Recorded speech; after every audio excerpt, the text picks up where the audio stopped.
លោកអ្នកមកដល់ទឹកដីខេត្តកែបលោកអ្នកអាចមើលទស្សនាតំបន់រមណីយដ្ឋានមួយកន្លែងជាប់ទឹកដីខេត្តកំពតផងដែរ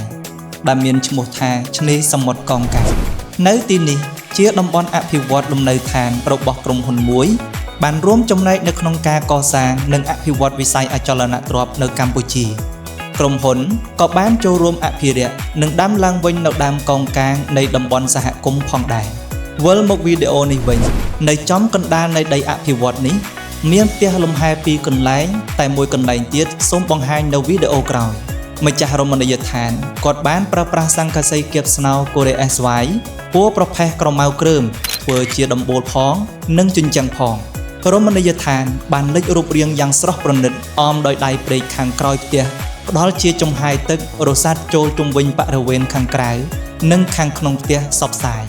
រួមជាមួយសង្កសីគៀបស្នោបានទប់ទល់នឹងសំឡេងនិងកម្ដៅបានខ្ពស់បំផុតធ្វើឲ្យអ្នកស្នាក់នៅទីនេះទទួលបាននូវអារម្មណ៍ផាសុកភាពសង្កសីគៀបស្នោកូរ៉េ SY មានគ្រប់ជម្រើសម៉ូដប្លែកស្រស់ស្អាតមានគុណភាពស្របតាមស្តង់ដារពីប្រទេសកូរ៉េ ISO 9001 2015 សូមអរគុណ